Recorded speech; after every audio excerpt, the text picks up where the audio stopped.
날씨는 좋은 날씨입니다. 한 주 동안 행복하셨어요? 한 주 동안 행복하셨어요? 네. 오늘 코칭이라고 해서 첫 시간에 코칭이 무엇인지, 그리고 그 코칭에서 정말 중요하게 접근이 되어질 때 칭찬과 격려, 그리고 코치와 코치의 관계가 어떤 관계여야 되는지에 대해서 시간에 알아봤고요.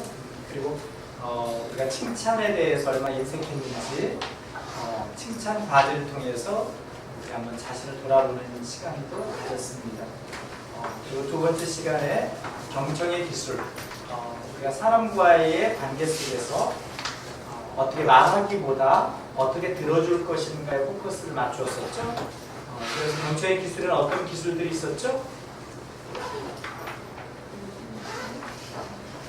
네, 경청의 기술은 어떤 기술들이 있었습니까? 생각나는 대로. 네.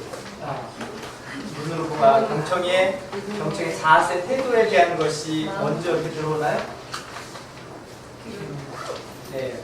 자, 경청하면은 딱 떠오르는 게 뭡니까? 경청. 예, 잘 들어주는 것. 예, 잘 들어주는 것. 그 다음에?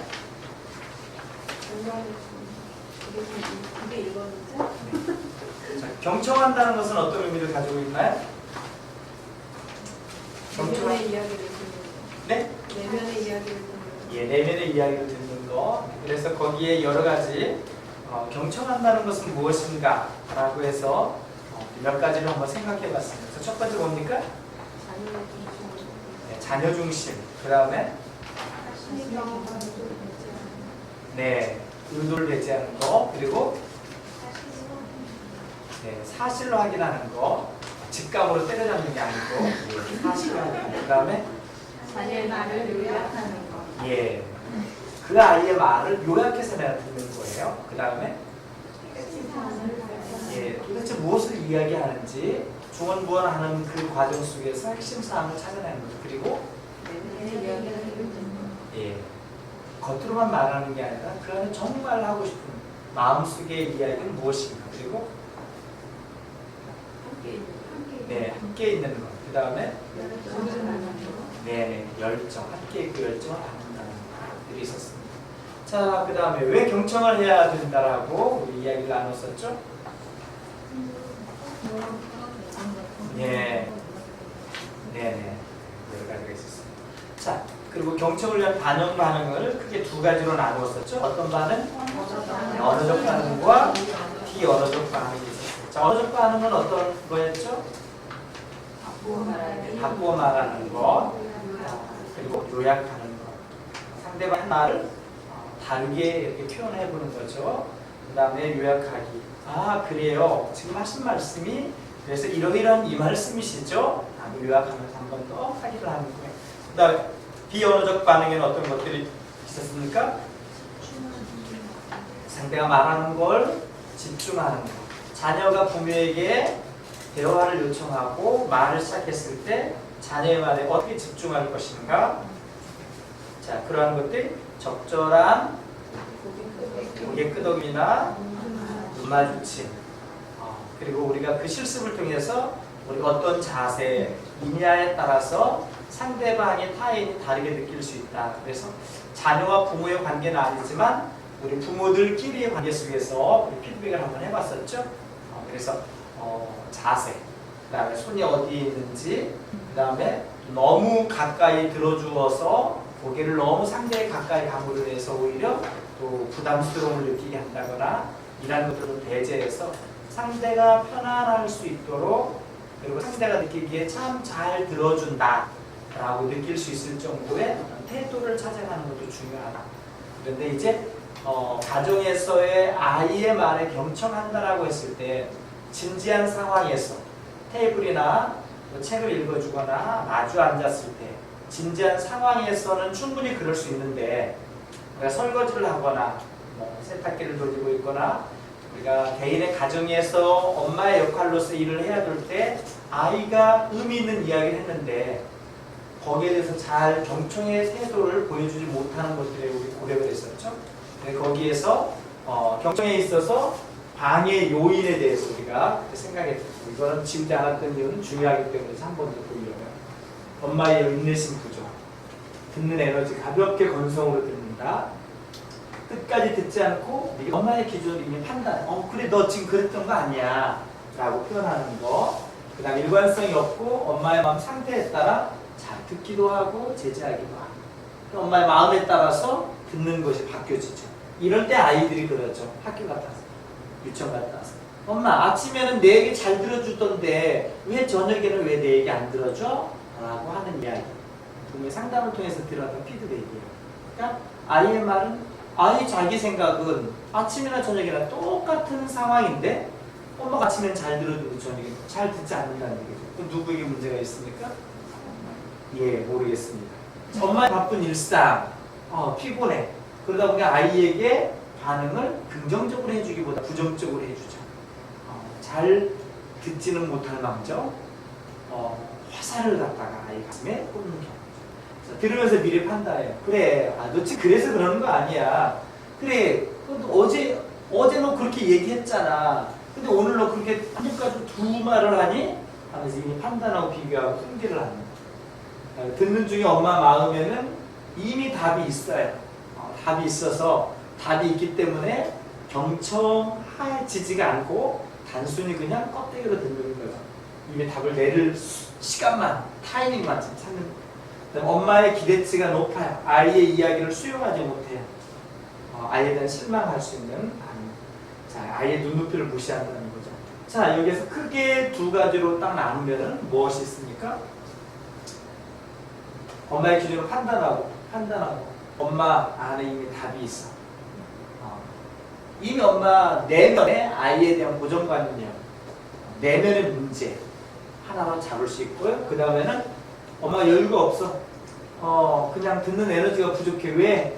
엄마의 마음 상태가 엄마의 바쁜 일상 때문에, 피곤하기 때문에 달라. 이런 것들. 외적인 환경 때문에 엄마가 들어줄 수 있는 에너지가 부족해. 집중할 수가 없어요. 내면의 부모가 아이를 생각하고 있는 고정관념, 답을 가지고 있는, 이미 판단하는, 나는 어른이야. 어른이기 때문에 너보다 다 잘 알아 라고 하는 내면의 마음과, 하나는 외적인, 어떤 거죠? 외적인, 엄마가 너무 힘들고 피곤해, 바쁜 일상 때문에, 그래서 더 집중해서 들어줄 수가 없어. 자, 이 두 가지를 어떻게 잘 다룰 것이냐 라고 하는 것이 부모가 자녀와의 관계에 있어서 자기 관리를 어떻게 할 것이냐에 달려 있습니다. 자, 그렇다고 한다면, 자, 오늘은 질문의 기술이에요. 질문. 자, 질문에 앞서서 서로 인사들을 나누셨겠지만, 한 번 더 앞에 분과 함께 인사를 한번 가볍게 나눠주시겠습니까? 네.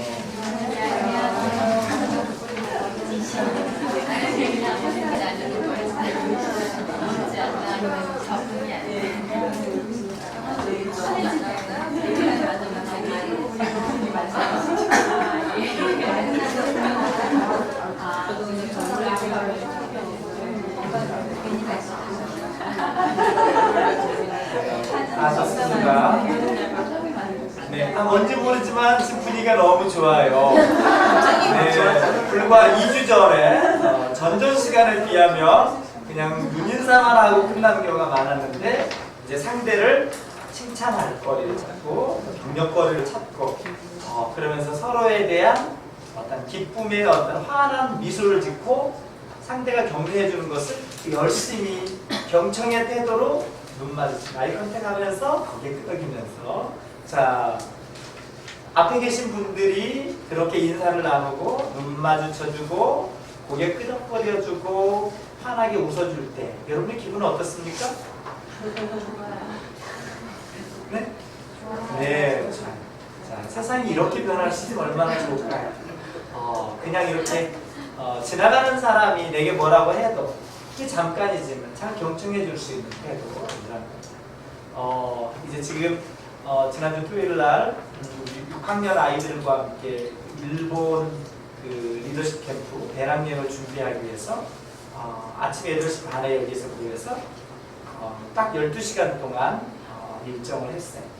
지하철을 타는 데까지 아이들이 찾아서 걸어가고 그날의 목표는 용산 국립중앙박물관을 견학하고 그 다음에 점심을 먹는 거, 그 다음에 오후에는 국립과학관에 가서 샌프란시스코 체험전과 과학관을 견학하는 거. 두 가지가 목표였고 그 과정의 모든 것은 아이들이 협력해서 메꿔가야 하는 거.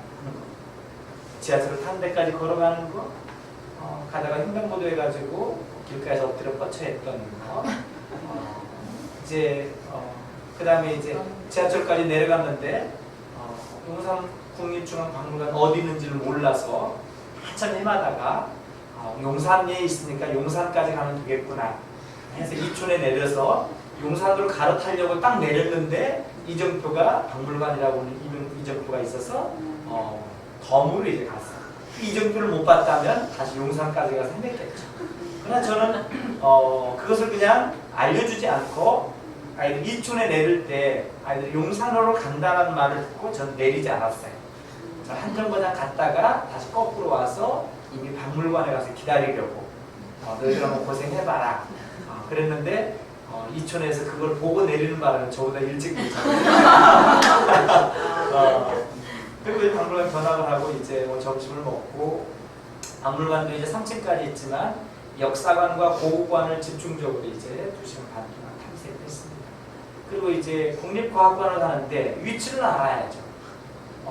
위치를 몰라요. 지하철 앞에서 일본에 가면 일본말로 물어보거나 영어로 물어보거나 해야 되는데 한국 사람들한테 일본말로 물어볼 수도 없고 영어로 물어볼 수도 없고 그럼 뭘로 물어봐야 돼요? 우리말로 물어봐야지. 근데 우리말로 물어보는 것을 못해요 아이들이.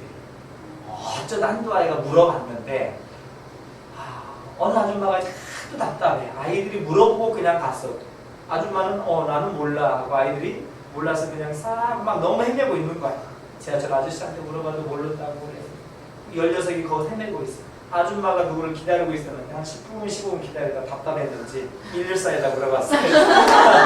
그리고는 거꾸로 얘들아 국립과학관 평화동역에 내리면 된대 해서 아이들이 막 좋아가지고 물론 저는 이미 지하철표를 끌고 가서 저기 가서 이렇게 쳐다보고 있죠. 아이들은 저를 보면서 얼마나 얄미웠겠어요. 어느 역 이름만 알려주면 될걸 거기에서 그렇게 또 저는 얼마나 답답합니까? 지켜보는 제 심정을 자기들이 알겠어요? 그냥 물어보면 될걸 그냥 묻지 않고 그 20분, 25분 동안 한 4명에게 물어봤나? 10명이? 이게 우리 아이들의 현실입니다.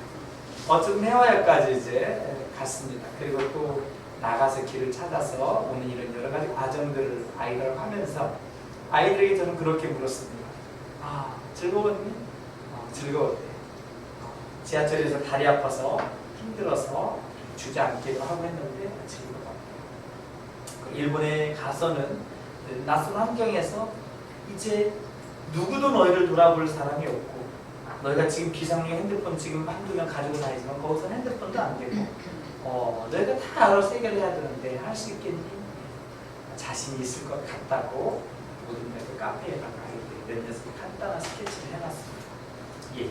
자, 질문. 자, 세상에 아이들이 환한 미소를 가질 수 있는 것, 즐겁고 기쁨을 가질 수 있는 것은 누군가 나를 인정해주고 이해해준다는 그 믿음이 있기 때문입니다. 아이들이 어떤 두려움을 갖지 않고 그 일정 속에서 즐겁게 다닐 수 있었던 것은 깨끼 선생님이라고 하는 존재가 옆에 어딘가 모르게 자기를 지켜보고 있다는 그 믿음이 있었기 때문입니다. 그런데 일본에 가서 아이들이 지하철에서 겪는 것 중에 하나는 가보신 분들은 다 아시겠지만 상당히 친절해요. 그렇지 않은 사람도 개중에 있겠죠. 근데 너무나 과도하게 친절해요. 그래서 아이들이 몇 번 그 문화를 느끼다 보면 참 너무 친절해요 라는 말을 씁니다. 지하철에서 이렇게 살짝 사람이 많아서 딱 치거나 바로 밟았어도 환하게 웃으면서 그 사람들은 항상 스미마셍 먼저 이렇게 합니다. 상대도 똑같이 반응해줘요. 근데 우리나라 사람들은 딱 쳤으면은 인상부터 쓰죠. 인상부터 씁니다. 네. 자, 우리가 경청이라고 하는 것은 바로 타인과의 관계에서 잘 들어주는 것뿐만이 아니라 그거를 어떻게 반응하느냐, 바로 나의 비언어적 태도를 통해서 상대의 마음을 조금 더 편안하고 안정감을 주게 한다는 거죠. 그래서 경청에서 내가 상대의 말을 잘 경청하면 상대는 완전 무장했던 것을 완전 해제합니다. 이해가 되세요? 자, 남편이 나를 공격하려고 바주카포를 가지고 막 공격하고 있어요. 자, 그런데 엄마인 여러분이 남편의 말에 잘 귀 기울여주고 언어적 비언어적 태도로 상대의 마음을 읽어주면서 그랬구나, 당신 그런 마음이었군요 하면서 언어적 비언어적 행동을 통해서 잘 들어주면 남편은 어느새 아내가 가지고 있던 바주카포를 내립니다. 철수시킵니다. 무장 해제를. 아이들도 마찬가지예요. 엄마에게 마음껏 자기의 기분을 막 엄마가 이랬어, 엄마가 가지고 가지 말라고 해서 안 가져갔는데 내가 가지고 가지 않았던 것 때문에 내가 학교에서 얼마나 손해본 줄 알아? 라고 막 쏩니다. 이때 엄마는 또 함께 또 쏴요. 내가 너를 위해 산 거지. 그래, 그럼 너밖에 안 가져왔대? 아무도 안 가져왔잖아. 근데 너가 기분 나쁜 거지, 왜 그걸 왜 극복 못해? 하면서 막 쏴요. 그럼 아이의 기분은 어때요? 네, 더 나빠지죠. 아이가 엄마의 아이였기 때문에 그런 말을 못하지, 아이가 또 다른 어른의 또 다른 인격체가 있었다면 속으로 어쭈구리 이랬을지도 모르겠다. 자, 뭡니까? 그런데 엄마가 그랬구나, 그랬어, 들어주는 거야, 들어주면 그래서 정말 힘들었겠다, 그래, 친구들 다 가져왔는데 너는 안 가지고 와서 속상했단 말이지, 그래 속상했구나. 그냥 들어주기만 해도 아이의 마음은 엄마를 공격하고 힘들었다는 것을 다 내려놓게 무장해 줍니다. 자, 이제 이렇게 경청을 했습니다. 자, 그렇다면 우리가 이제 경청만을 가지고는 어떤 상대에게, 우리 아이들에게 의미 있는 변화를 촉진할 수 없습니다. 자, 다시 코칭의 제일 근본으로 돌아가 볼까요? 자, 코칭. 첫 시간에 배웠던 코칭. 자, 그 코칭에서 우리는 무엇을 배웠습니까? 코칭을 왜 우리가 코칭을 했어야 됐죠? 우리가 왜 지금 코칭을 하고 있습니까? 탁월한 부모 되기. 네? 탁월한 부모 되기. 탁월한 부모 되기 위해서. 그러니까 탁월한 부모는 무엇일까요?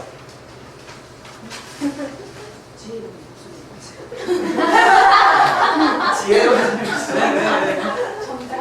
네, 지혜로운 입술을 가지고 맞습니다. 자, 지혜로운 입술은 어떤 입술일까요?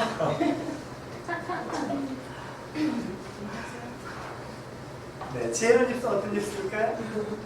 아이 스스로 자신을 발견하고 목표를 세워서 발전해갈 수 있도록 돕는 거. 아이 스스로 자기 자신을 발견하고 목표를 가지고 나아갈 수 있도록 돕는 거. 네. 우리 현영님께서는 그렇게 돕고 계십니까? 네. 네. 노력 중입니다. 네, 노력 중입니다. 네, 지난주에 끝나고 자녀와의 문제 코칭을 잠깐 했습니다.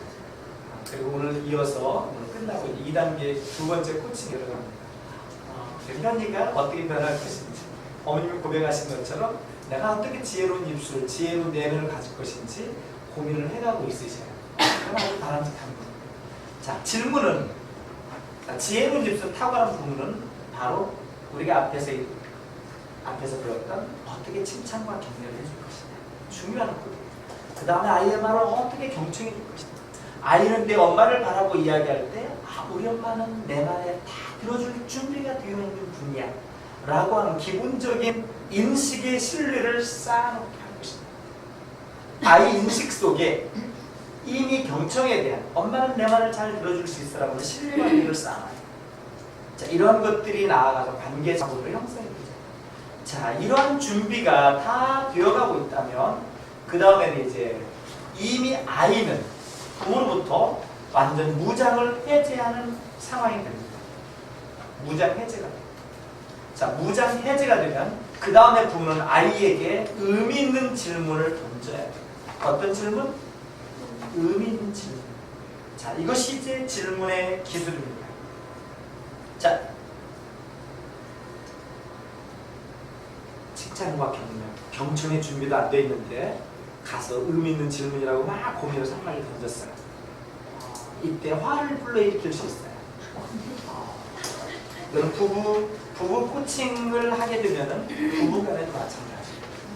이미 그 관계가 먼저 형성돼야 돼요. 제가 왜 질문의 기술을 들어가지 않고 여기서 계속 멈춰서 제가 주춤하고 있을까요? 예, 저는 궁금한 거예요. 한 주 동안 얼마나 경청을 했는지. 네, 한 주 동안 이전과 다르게 지난주에 배운 스킬을 가지고 나는 한 주 동안 우리 아이의 내 자녀와 나는 참 경청을 못했다. 요즘에도 난 너무 못했다라고 생각하시는 분이 계실 테고요. 남이 보기에 잘했는지 모르지만 나는 그냥 내 딴에는 참 노력을 많이 했다. 세 번째, 정말 노력을 해서 노력뿐만이 아니라 아이의 변화된 모습, 뭔지 모르게 나는 그런 느낌들이 있었다. 요 세 개로만 요약을 하겠습니다. 첫 번째, 배웠지만 나는 너무 못했어. 한 주 동안 떠들고지도 않았지만 그냥 전혀 못했다. 여기에 속하시는 분? 예. 한 분, 두 분, 세 분, 네 분? 5분, 네. 네, 좋습니다. 자, 예. 두 번째, 나는 좀 생각하고 많이 적용하려고 그래도 노력은 했어. 뭔가 잘 안 됐지만 노력은 했어. 두 번째 속하신 분? 두 번째. 예. 세 분, 예. 네, 좋습니다. 자, 노력을 하고 뭔가 나는 그래 최선을 다해 사면서 뭔가 내 경청의 태도에 아이의 변화된 뭔지 모르게 그런 걸 느꼈어. 하시는 분. 한 분? 예. 네, 한 분. 예. 손 안 드신 분이 한 분 계세요? 5분, 3분, 한 분이면 네? 안 보인다가 그래요. 첫 번째, 두 번째. 첫 번째 분. 예. 네. 자, 그러면 우리 현희 어머님, 우리 홍현 형님의 그 사례를 한번 잠깐 한번 들어보고 그 다음에 한 주 동안 우리가 왜 안 됐는지 또 왜 노력을 했는데 무엇이 걸렸는지 이 부분들에 대해서 함께 해보도록 하도록 하겠습니다. 네, 우리 홍현 형님 앞으로 모시겠습니다. 요약해서 3분 정도 드리겠습니다. 고객이 실천하신다고 몸살이 나셨어요. 네, 그래요. 네. 아니요. 그러니까 이제 그동안 지난주에 수업 끝나고 이제 저희 이렇게 정리하다가 선생님하고 이제 잠깐 이 코칭 기법으로 대화를 좀 할 수 있는 기회가 있었어요. 근데 그 전에도 이제 계속 노력은 해왔죠. 아이들이 이제 계속 공부하고 노력해오고 이제 막 이런 과정 속에 있었는데 그래도 힘들잖아요. 잘 되지 않으니까 힘들고 좌절하고 또 막 괴로워하다가 다시 또 해보자 하고 막 하고 이제 그런 과정의 반복이었는데 이제 물론 이제 처음보다는 이제 아이가 6학년이 되는 그 과정 중에 이제 점점 저도 개인적으로 발전이 있어 왔지만 지난주에 선생님하고 그 얘기를 하는 과정에 현희에게 있어서 제가 이런 부모가 되고 싶고 이런 부분이 저한테 부족하니까 이런 부분을 더 이제 발전시키고 싶은데 참 그런 부분이 잘 되지 않고 또 막 이렇게 시행착오를 겪고 또 하는 부분에 제 자괴감이 많이 들잖아요. 이제 그런 부분을 응원을 드렸는데 그런 부분에 있어서 이제 선생님이 어떤 제안을 하셨냐면 제가 이제 현이한테 저희 아들한테 할 부분 그러니까 어떤 부분 제가 부족한 부분 있잖아요. 붙이고 싶은 부분을 10가지 정도를 써서 그걸 한번 실천해 보는 걸로 그렇게 했어요. 그래서 제가 이제 집에 가서 이거를 이제 목록을 10가지를 이제 고민을 하면서 작성을 했어요. 나한테 있어서 정말 근본적으로 내가 바뀌어야 되는 부분이 뭔가, 내가 시도를 하지만 제대로 되지 않는 부분이 뭔가 해가지고 그거를 이제 한 10가지 정도 제가 하고 싶은 부분, 이런 부분은 꼭 아이한테 하고 싶다는 부분을 이제 10가지 정도를 했어요. 그래가지고 그 중에 이제 뭐 간단하게 몇 개 예를 들면 아이 앞에서 한숨 쉬지 않기 뭐 이런 내용도 있어요. 그래가지고 이제 해서 10가지를 했는데 그게 굉장히 효과를 발휘를 하더라고요. 그러니까 제가 머릿속으로만 막연하게 그리던 거, 그리고 제가 일기를 써도 추상적인 어떤 일기를 썼던 거에 비해서 구체적인 목록을 아주 세세하게 딱 적으면서 제가 진지하게 그 문제를 이렇게 거의 묵상 수준으로 이렇게 생각을 하다 보니까 굉장히 그게 실천하는 데 있어서 효과를 발휘를 하더라고요. 쉽게 실천이 돼요. 내가 이런 부분 내가 하지 않기로 했지 하는 그런 부분이 적용이 참 쉬웠던 것 같아요. 적용이. 그러니까 추상적으로 이런 엄마가 되고 싶어보다는 구체적으로 아주 세세하게 내가 안 되는 부분을 적었을 때 실천에서 되게 적용이 아주 잘 되는 걸 제가 그 효과를 제가 느꼈어요. 그러면서 이제 일주일 동안 아이들하고 이제 기쁜 일도 있었고 개인적으로 이렇게 행복하게 지냈어요.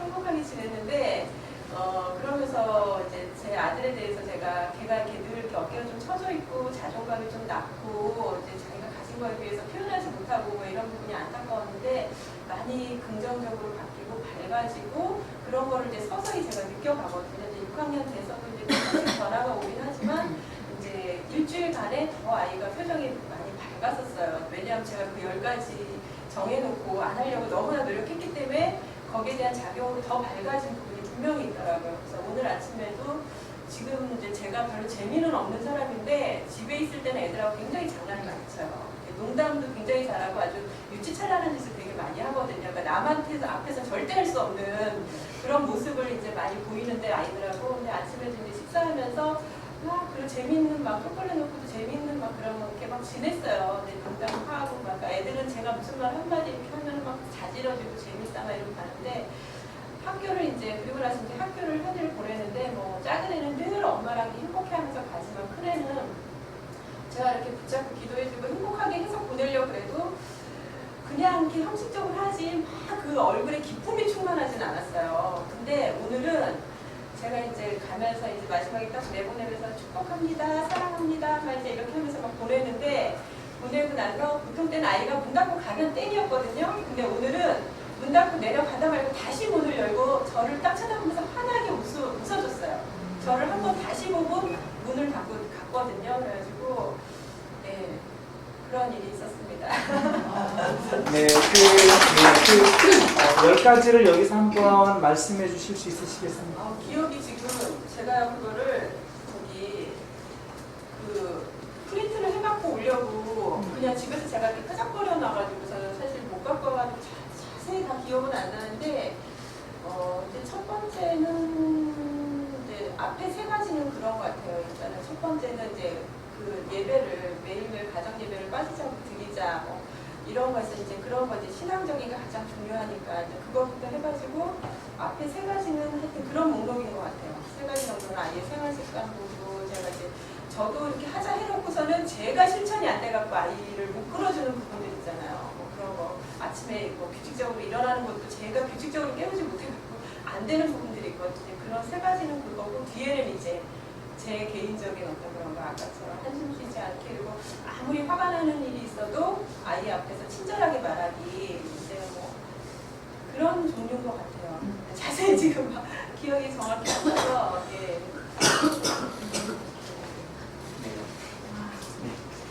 고맙습니다. 다시 한번 박수 한번 부탁드립니다.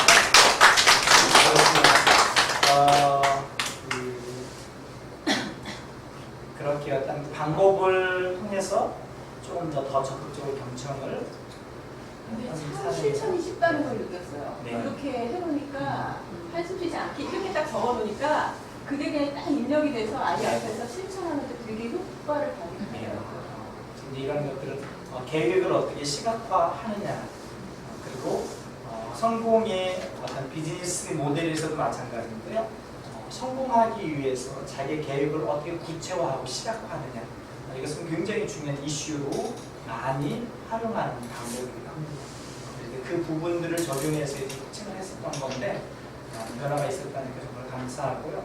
자 그렇다면 지난주에 이제 우리 과제에 이어서 자녀와의 대화 사례로 아이의 파는 거 엄마의 느낌에 대해서 이야기를 한번 나눠보도록 하죠. 첫 번째 시간에 과제 내준 거는 제가 쭉 다 읽어봤습니다. 그리고 님들이 느낌이나 이런 것들을 충분히 제가 느껴보면서 어머니들의 마음이 어떤 마음이었는지 제 안에 모두를 흡수가 됐습니다. 그리고 다 여기는 아이들, 저와 다 관련이 있는 아이들이기 때문에 제가 몰랐던 새로운 부분들을 보면서 아이를 새롭게 볼 수 있는 아주 중요한 소스들까지도 많이 발견하게 되었습니다. 그래서 부모님께서 그러한 것들 아직 밀려났던 것을 다음 주라도 꼭 해오시면 그냥 어떤 과제로 끝나는 게 아니라 아이를 이해하는 데 더 중요한 자료로 살려줄 수 있다는 것을 체크하면서 느꼈어요. 자, 그럼 지금 한 5분 정도 지난주에 배웠던 걸 어떻게 적용을 했는지, 또 나는 왜 안 됐는지, 방해 요인이 무엇이었는지, 그렇게 했을 때 어떤 부분 때문에 잘 안 되었는지, 자, 이러한 것들을 자, 테이블별로 한번 이렇게 테이블별로 한번 나눠보도록 하죠. 서로 고르게 한 번씩 요약을 나눠보겠습니다. 네, 나누도록 하겠습니다.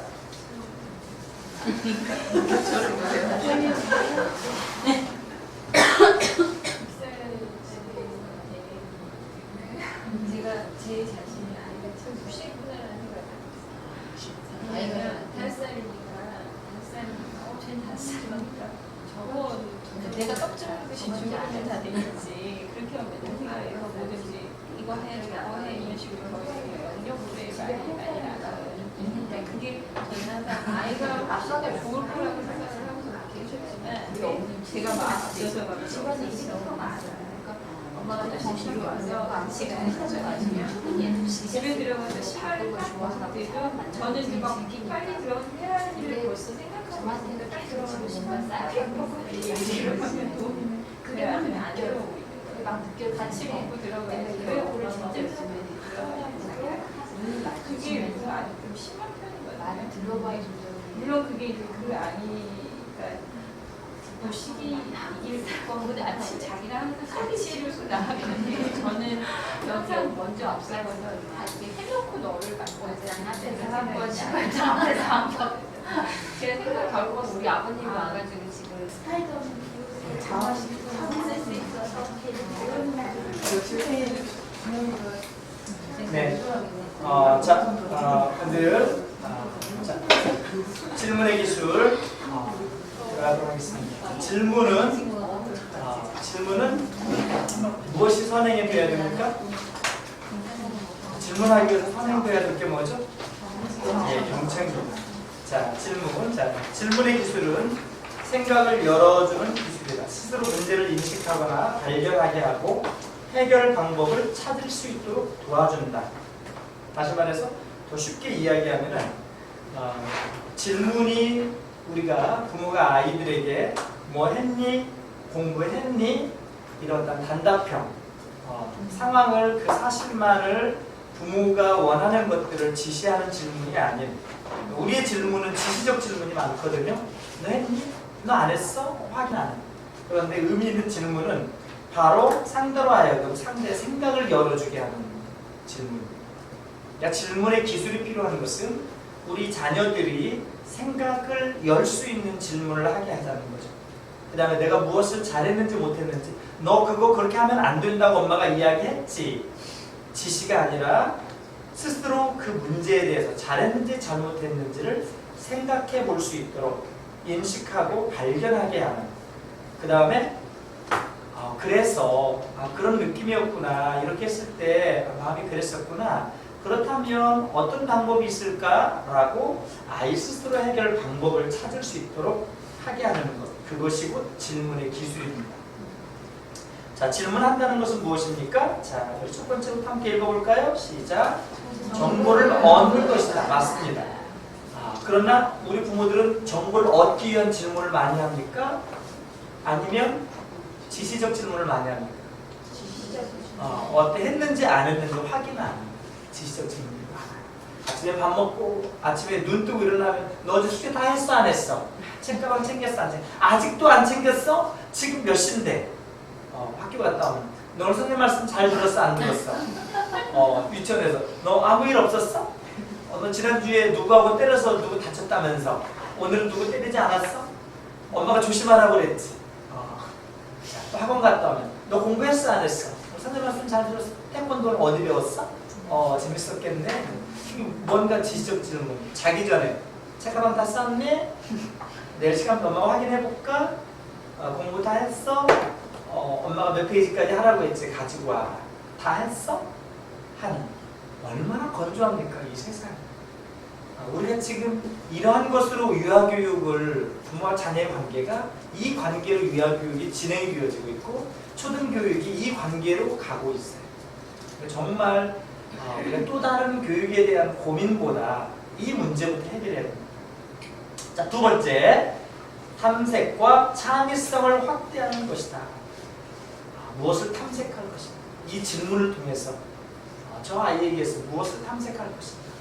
또 아이 스스로에게 창의적으로 문제를 해결해 갈 수 있는 탐색과 창의성이라고 하는 중요한 이슈가 여기에서 그걸 확대하는 겁니다. 자, 세 번째, 명확히 이해하는 것이다. 자, 질문이라고 하는 것은요, 질문하는 사람의 이해도 필요하지만 질문 받는 사람도 이해가 필요한 거예요. 그래서 이 명확한 이해가 없으면 대화 소통이 되지 않아요. 이야기한 사람의 의도가 다르고 들은 사람의 의도가 달라요. 그래서 그런 상황을 우리는 뭐라고 이야기하죠? 말하는 사람과 듣는 사람이 다르게 예. 다르게 받아들이면 어떤 상황으로 벌어지게 되죠? 오해의 상황으로. 오해의 상황. 그래서 자녀와 부모가 가끔 말다툼을 할 때 오해 때문에 생기는 말다툼이 많아요. 이것은 명확한 경청과 명확한 경청에 의한 명확한 질문이 되어지지 않았기 때문에 이루어지는 겁니다. 자, 네 번째, 대화에 참여를 시도하는 것이다. 자, 질문은 적절한 기술, 적절한 질문의 기술을 사용하게 되면 대화를 촉진하게 합니다. 여기를 참여하게 만듭니다. 그래서 가끔 부모들이 아이들 앞에서 뭔가 아이가 관심 없는 것에 재밌겠다 혼자 이제 엄마 혼자 슈퍼십을 막 원내식을 합니다. 그러다가 이제 적절하게 이제 앞에서 서두를 딱 뭔가 분위기 만들어 놓고 얘는 좀 삐진 상황이에요. 그러다가 적절하게 한번 의미 있게 질문을 하나 딱 함으로 인해서 아이가 질문에 답변한다는 명분으로 참여할 수도 있어요. 질문에 답변한다는 명분. 그런데 그 질문이 없으면 아이는 참 끼어들기 애매한 상황이 되어질 수도 있습니다. 저도 이제 가끔 아침에 이제 잘 일어나지 않는 고은송이 앞에서 여러 가지 뭐 선물 얘가 나오고 뭐 고은송이가 좋아하는 여러 가지 코드를 막 이야기 나누면서 그러다가 은송아 그래서 야 이거 너 빨간색 갖고 싶어? 분홍색 갖고 싶어? 어떤 색을 갖고 싶어요? 라고 이제 질문을 해요. 아주 미묘한 상황이지만 그것도 하나의 기술인 거예요. 그러면 아이는 갑자기 막 삐져가지고 일어나기 싫어서 막 이러다가 분홍색이요 하면서 어디가 납니까?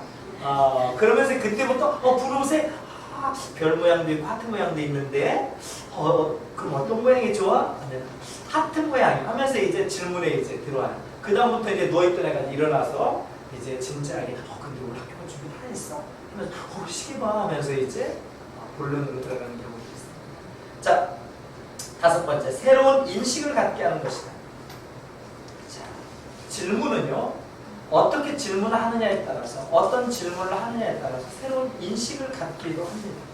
그래서 일반적인 코칭에서 코치와 코치 2가 대화를 할 때 전혀 새로운 질문을 통해서 코치 2가 가지고 있는, 직면하고 있는 문제에 전혀 또 다른 것들을 찾아내게 합니다.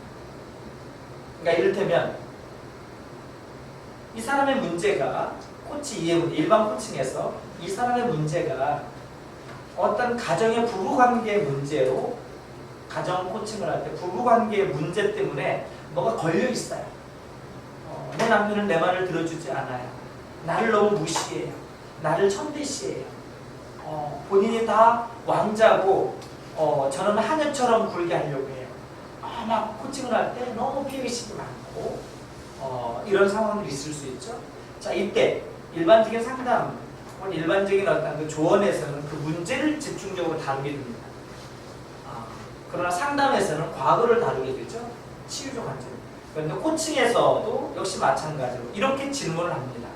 갑자기 그 문제를 막 듣고는 그 문제 속에 직면해서 코칭을 하면서 이런 질문을 하게 됩니다. 어머님이 남편이었다. 엄마가 남자였다. 그러니까 당신께서 남자였다면 어떤 남편이 되시겠습니까? 되어 있겠습니까? 이런 질문 전혀 새로운 인식을 갖게 합니다. 그 다음에 당신의 아버님은 어떠셨습니까? 당신의 아버님은 엄마에게 어떠한 태도를 보여주셨습니까? 그리고 그런 대화들을 통해서 그것이 당신에게 어떤 영향력을 끼쳤나요?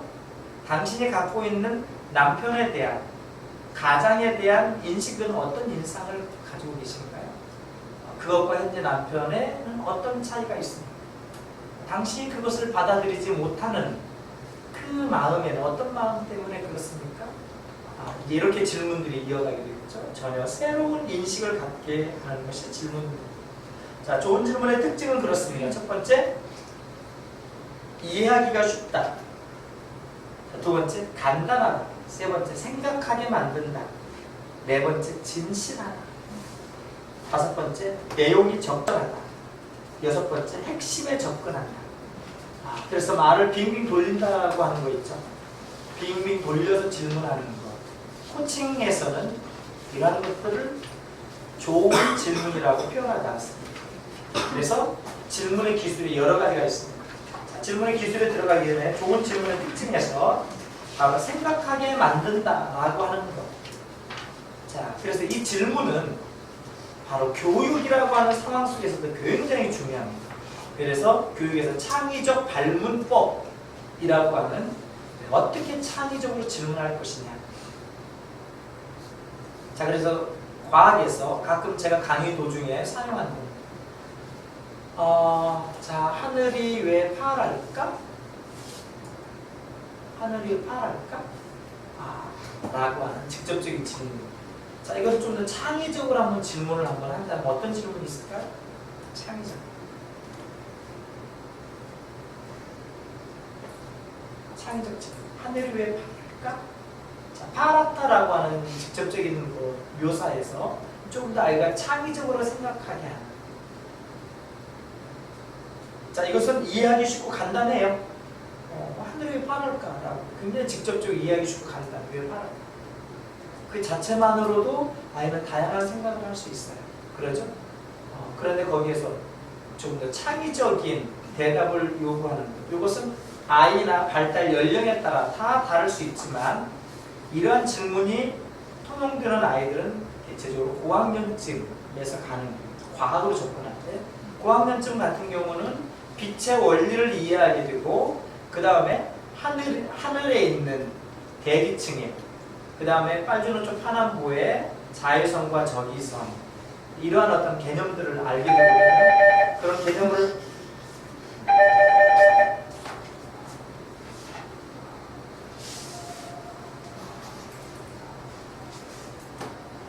그런 개념을 알고 있는 아이들에게는 그 과학적 이론을 바탕으로 해서 조금 더 확장된 창의적 질문을 풀어갈 수 있어요. 대상에 따라서. 그런데 우리가 이제 가정에서 단순하게 이렇게 질문을 할 때 이렇게 질문하죠. 그림을 그릴 때 엄마의 고정관념으로 빨간색, 파란색, 노란색 지적해주는 경우가 있어요. 그림을 그릴 때. 빨간색을 칠해야지. 머리니까 검정색을 칠해야지. 무슨 머리가 빨간 머리가 어딨니? 라고 요즘은 이제 엄마들이 이런 정도로 많이 열려있죠. 빨간 머리 칠하고 와 빨간 머리 N 같네 말할 수 있는. 자, 그런데 그보다 좀 더 진보된 답이에요. 자, 여기는 무슨 색을 칠하면 좋을까? 무슨 색을 칠하면 빨간색을 칠하면 좋을까? 파란색을 칠하면 좋을까? 이거는 두 개 중에 선택하라는 거죠. 그러죠? 자, 그런데 이제 크레파스를 딱 자, 여기 있는 색깔 중에 무슨 색깔을 칠하면 좋을까? 그럼 선택의 폭이 좀 넓어졌어요. 그렇죠? 그런데 이보다 더 창의적인 질문을 풀어낼 수 있어요. 자, 우리 방에 있는 여러 가지 색깔 중에 어디에 있는 색깔을 칠하면 좋을까? 라고 한다면 혹은 너가 좋아하는 맛있는 과일 중에 어떤 색깔을 칠하면 좋을까? 라고 하면 아이는 뭘 연상하죠? 뭘 연상하게 됩니까? 자기가 좋아하는 과일들 연상하게 됩니다. 그 과일과 색깔들 연상하게 됩니다. 그럼 아이는 똑같이 색깔 하나를 선정해서 칠하는데 여기에 있는 크레파스에 있는 12가지, 28가지, 36가지 색깔 중에 하나를 선택하는 게 아니라 자기가 이미 머릿속에 있는 자연의 마시는 과일의 색깔들 가운데 하나를 찾아서 그 색과 유사한 색깔을 크레파스 하면 찾아내게 되죠. 그러한 미술활동에서의 교사나 부모의 그런 창의적 질문은 아이로 하여금 단순한 색깔을 선택해서 칠하게 하는 것이 아니라 자연의 색깔, 본 주변에 있는 색깔들과 매치하는 훈련을 갖게 돼요. 아이는 색깔을 선택할 때 항상 엄마의 질문을 통해서 많은 상상을 했던 자연과 주변에 있는 다양한 색깔들을 보면서 연상으로 좀 더 입체적인 그림을 그릴 수 있게 됩니다. 자, 이렇게 작은 질문은 이런 형태로도 발달할 수가 있습니다. 자, 질문의 기술이 몇 가지가 있는데요. 자, 4가지. 자, 이 4가지 유형, 당신이 라고 하는 소유적 질문. 당신이 직접 미래를 열어라 라고 하는, 당신이, 이거는 소유적 질문입니다. 그 다음에 직접, 이거는 직접적 질문입니다. 자, 미래를, 이거는 미래적 질문입니다. 가상적 질문이라고도 말합니다. 열어라, 이거는 개방적 질문입니다. 자, 이 4가지 유형이 적절하게 활용이 될 텐데요. 여기에 각 질문의 예는 일반 코칭에서 사용되는 예를 썼고요. 자, 질문 만드는 것은 유아 상황으로 하려고 합니다. 자, 왜냐하면 이것을 이해할 때 아이들 상황보다 어른들 상황으로 하는 것이 부모님들이 이해가 빠르기 때문입니다. 자, 4가지 유형. 당신이 직접 미래를 열어라. 함께 한번 읽어볼까요? 시작. 당신이 직접 미래를 열어라. 자, 소유적 질문. 자, 우리 함께 읽어보도록 하겠습니다. 시작. 소유적 질문은 자신에게 그 해결점이 있음을 알게 하고 자신이 해결자로서 할 수 있는 행동이나 결정을 묻는다. 상황을 긍정적으로 볼 수 있게 도와주며 방어를 일으키지 않는다. 예. 당신에게 이 사건은 어떤 의미가 있습니까? 스스로 해결점이 있음을 알게 하고 스스로 행동할 수 있는, 결정할 수 있는 질문하는 것. 이 상황에서 당신이 할 수 있는 일은 무엇입니까? 예를 들어 부모 코칭에서 아이 문제 때문에 부모가 고민해요. 아이가 가출했어요. 가출해서 지금 어떻게 해야 될지 모르고 있는 이 부모에게, 자, 이 상황에서 당신이 할 수 있는 일은 무엇입니까? 라고 그래요.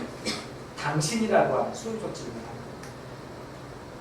자, 당신이 만약 이 아이를 조금 더 유능한 아이로 키우기 위해서 과외 선생님을 붙여준다고 한다면, 당신은 그에게 어떤 대가를 지불할 수 있습니까? 소유적 질문입니다. 당신이 가진 재능을 어떻게 사용할 수 있을까요? 자, 소유적 질문은 바로 당신이라고 하는. 자, 질문 만들기에서 우리 아이 상황으로 한번 가볼까요? 아이가 싸웠어요. 자, 지금 여기 있는 일반 코칭에서 4가지 예와 유사한 상황으로 한번 아이 상황을 한번 만들어 보도록 합시다. 자, 아이가 싸웠어요. 자, 아이한테, 야, 너 지금 싸웠잖아. 이렇게 싸우는 것이 너한테 어떤 의미가 있니? 라고 묻는다면 아이가 이해합니까? 못하죠. 아이는 의미라고 하는 단어를 모르기 때문에. 자, 그러면 우리가 여기에서 아이의 발달에 대한 이해가 필요합니다. 자, 우선 유치부 엄마들이 많기 때문에 4, 5, 6세 아이들의 특징은 하나니가 계속 이렇게 말합니다. 엄마, 나 에버랜드 가고 싶어. 라고 막 조릅니다. 아이는 너무 가고 싶어요. 어떤 환상에 사로잡혔는지, 어떤 TV를 봤는지 너무 사로잡혀서 에버랜드에 가고 싶어. 라고 이야기했어요. 거기 하면 디즈니 캐릭터도 있고 여러 가지 캐릭터들이 있기 때문에 가고 싶어. 라고 이야기를 합니다. 이때 부모는, 자, 이미 약속을 한 상황이었어요. 자, 5번만 자면 가. 5번만 자면 아니라 조금만 기다려. 또 와서 보채든가. 에버랜드 가자고. 그런 경우 많이 경험하죠? 엄마님이 약속하고 날짜를 잡아놨는데도 가자라고 합니다. 자, 5번만 자면 된다니까 침대에서 5번만 자면 돼. 자, 아이가 방에 들어갔다 나왔어요. 그리고 다시 이야기. 엄마 에버랜드 가자고. 5밤 자면 된다니까. 5밤 다 잤단 말이야. 그럼 방에 들어가서 침대 가서 자고 일어나고 자고 일어나고 하는 것을 자기는 5번을 했어요. 5번을 잤으니까 가야 된다는 거죠. 자, 이해가 되십니까? 어른의 시각으로? 어른의 시각으로는 이해가 되지 않아요. 그러나 그 시기에 발달해서 그 아이들은 그럴 수밖에 없는 발달의 시기를 가지고 있어요. 자, 이런 것이 아이들이 엉뚱하게 행동하는 것들이 가끔 부모들이 이렇게 상담을 해옵니다. 선생님, 쟤 정말 이해 못하겠어요. 쟤 왜 그런지 몰라요. 누구 닮았는지 몰라요. 라고 하는데, 자, 우리 아이들은 지금 현재 부모의 완성된 인격체의 모습이 아니라는 거죠. 완성되어가는 과정 속에서 꼭 겪어야 될 단계의 유아기가 있는데 그 유아기를 우리가 이해하지 못하면 쟤 나 이해 못해. 쟤 당신 닮은 거 아니야? 라고 이렇게 서로 떠넘기는. 자, 우리가 유아를 이해하지 못하면 아이에게 어떤 질문을 할지에도 굉장히 혼란스러울 수 있습니다. 자, 안개야. 유치원에서 싸웠어요. 두 아이가 싸웠어요. 두 아이. 자, 저는 항상 그렇게 얘기를 합니다. 자, 너희 중에 당신들 중에 내가 조금이라도 잘못한 것이 있다라고 생각하는 사람은 손 한번 들어주세요. 조금이라도 손 안 들어요. 아니 조금만큼이라도 이야기하면 조금 생각을 하면 아이는 다 들어요. 왜? 싸우다 보면 서로 누군가 원인 제공을 했죠. 그럼 그거에 대해서 반응을 하지 않으면 싸움은 일어나잖아요. 반응을 해서 욕을 해 쳤거나 그럼 거기에 또 반응이 옵니다. 그러니까 서로가 결국은 잘못을 하게 됩니다. 자, 서로 손들었어요. 자, 당신은 무엇을 잘못했습니까? 라고 또 묻습니다. 이야기합니다. 또 당신은 무엇을 잘못했습니까? 라고 또 묻습니다. 아이들은 막 이야기합니다. 자, 이렇게 아이에게 어떠한 질문들이 바로 어른의 질문의 유형에 맞게끔 적용되어질 수 있어요. 자, 그러면 네 가지가 혼돈스러울 수 있기 때문에 네 가지를 다 짚고 질문의 유형을 한번 만들어 보도록 하겠습니다. 자, 직접적 질문 한번 보도록 할까요? 자, 이거는 직접적으로 문제를 접근하는 겁니다. 자, 함께 읽어보도록 할까요? 자, 직접적 질문은 문제나 상황에 대하여 핵심적인 내용을 질문한다. 그리고 그 상황을 확실히 파악할 수 있도록 해주며 새롭게 인식하게 함으로써 행동 변화를 촉진한다. 예. 자, 핵심적인 내용으로 바로 그 문제에 직면합니다. 자, 이게 무슨 색깔이죠? 이게 무슨 색깔이죠? 직접적 질문. 자, 당신의 결정에 삶의 목표와 무슨 상관이 있습니까? 가끔 소유적 질문과 직접적 질문이 혼돈스러울 수 있어요. 그리고 어떤 질문은 2개가 혼합되어 있을 수 있고 3개가 혼합되어 있을 수 있어요. 자, 그런데 이렇게 각각의 유형의 기술을 우리가 익히는 이유는 하나씩 나누어서 익히다 보면 나중에는 그걸 생각하면서 하진 않아요. 그러나 다양한 질문을 우리가 구사할 수 있다는 거죠. 다양한 질문을 구사할 수 있기 위해서 4가지 유형을 익혀보는 겁니다. 자, 이 상황에서 당신은 당신의 가치관과 맞게 행동하고 있습니까? 자, 그 핵심적인 내용물을 바로 들어갔습니다. 자, 당신 이 상황에서 당신의 가치관과 맞게 행동하고 있습니다. 자, 그런 행동에서 누가 유익을 얻습니까? 당신이 그렇게 행동하면 누구 좋은데? 뭐 이를테면 누가 좋습니까? 당신이 그렇게 행동하면 누가 유익합니까? 이런 질문이 바로 직접적 질문입니다. 당신의 행동이 다른 사람에게 어떤 영향을 주리라 생각합니다. 자, 이것이 직접 핵심적인 문제 상황에 직면하게 하는 질문입니다. 자, 미래적 질문. 자, 미래적 질문은 가상적 환경에 대한 연산을 통해 가능성과 다각적 해결점을 찾도록 도와준다. 미래의 행동과 이 가능성에 초점을 맞추어 문제 해결을 찾을 수 있도록 한다. 자, 만약에 당신에게 꿈을 성취할 수 있는 자리와 돈을 준다면 무엇을 하고 싶습니까? 어떤 상황에? 가상의 상황이에요. 조광현님, 우리 조 교수님. 자, 당신의 삶이 1년밖에 남지 않았다. 가장 하고 싶은 일은 무엇입니까? 지금 예. 지금 1년밖에 남지 않았다. 가장 하고 싶은 일 1년 동안. 저는 가족들과 함께 선교지 가고 싶어요. 네. 새벽까지 살수없다. 네, 1년밖에 살수 없다. 이게 이제 미래죠. 자, 새롭게 할 수 있는 기회를 준다면 무엇을 하시겠습니까? 당신에게 새로운 기회를 주겠습니다. 당신에게 새로운 기회를 준다면 이제 무엇을 하시겠습니까? 자, 박미연님, 당신에게 새롭게 2년 전으로 돌아가게 한다면 당신은 준혁이에게 어떻게 하시겠습니까? 뭐 이런 질문.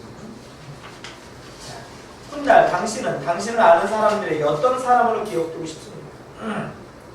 자, 초등학교 아이들을 코칭할 때 미래적 질문은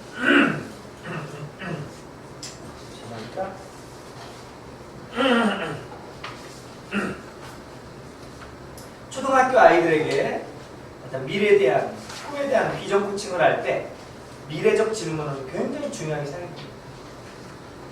혜인이가 10년, 20년 후에 넌 무엇을 하고 있을까? 그래? 그렇구나. 그럼 너가 과학자가 되고 싶다고? 선교사가 되고 싶다고? 너가 그것을 위해서 지금 무엇을 할 수 있겠니? 라고 하는 다시 미래와 현재, 미래적 질문과 소유적 질문, 또는 직접적 질문. 그래, 그럼 너가 공부를 해야 된단 말이지? 그럼 너는 지금 공부를 잘하고 있니? 무슨 질문? 직접적 질문. 예, 이렇게 미래적 질문, 소유적 질문.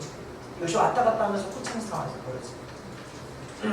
그래서 무등재학교 아이들에게 항상, 어린 아이들에게 항상 생각하고 꿈을 갖자.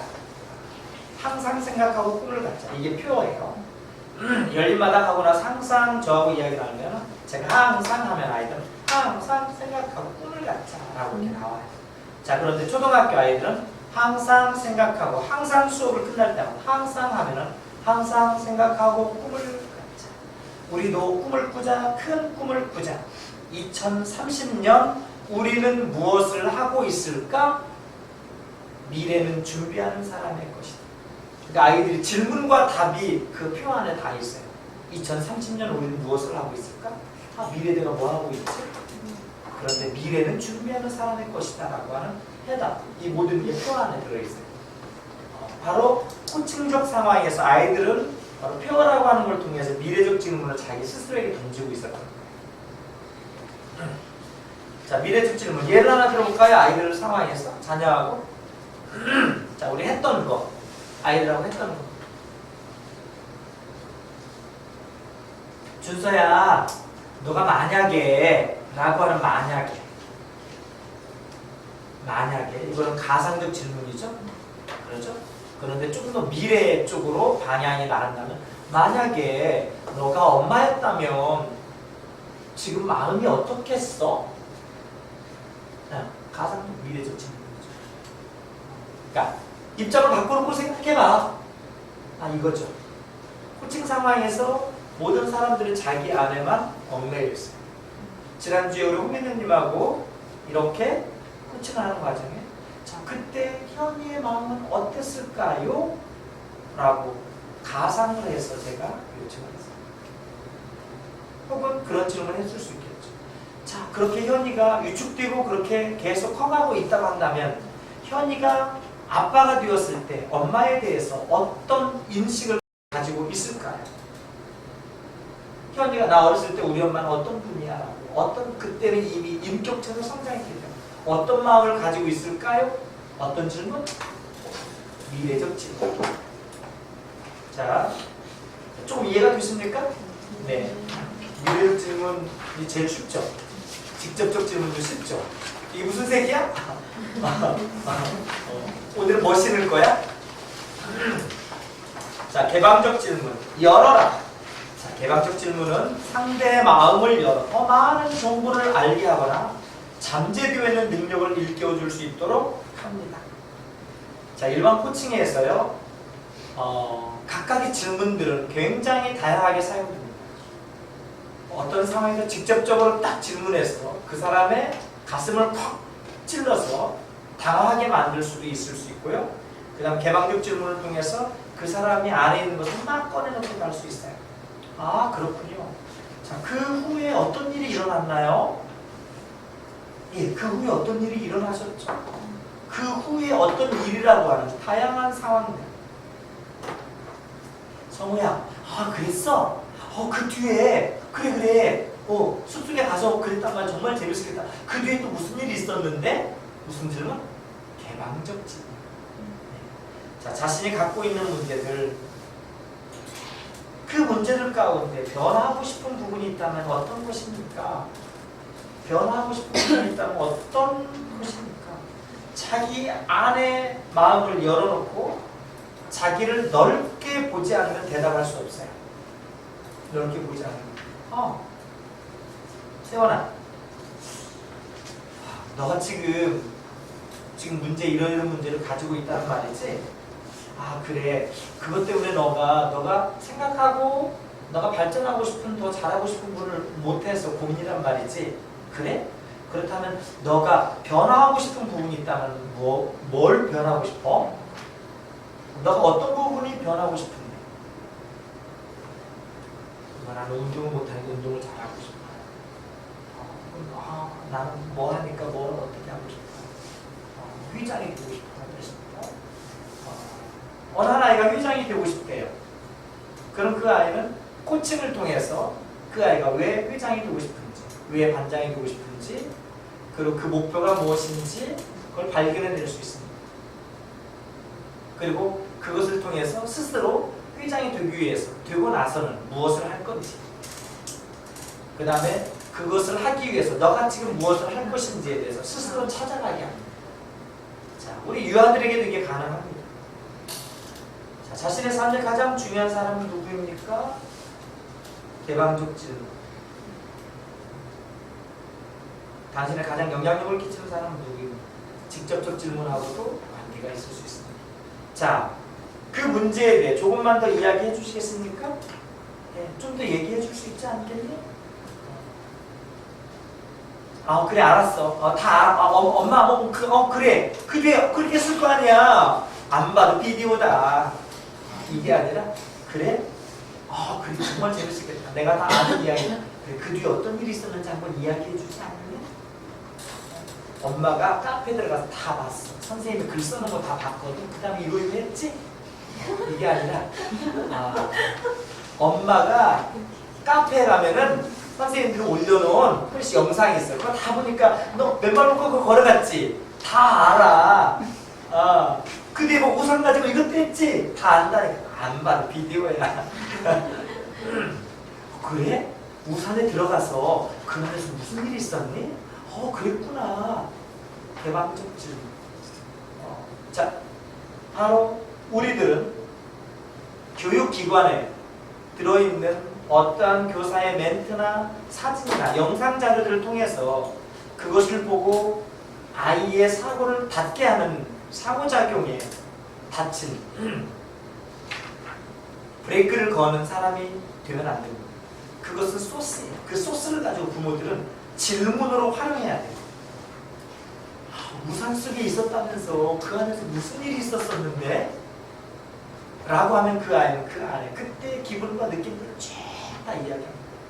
다 이야기합니다. 그랬었구나. 그리고 또 다른 질문들을 통해서, 자, 경청과 칭찬과 격려의 관계자분이 많이 쌓여있다면 또 다른 질문을 통해서 아이에게, 부모가 아이에게 원하는 모든 것들을 다 이루어갈 수도 있어요. 꿈으로 갈 수도 있고요.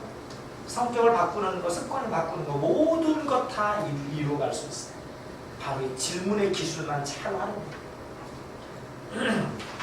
자, 그렇다면 우리가 4가지 질문은 한번 부모님들께서 한번 고민해서 4가지 질문을 과제로 제가 내드리도록 하겠습니다.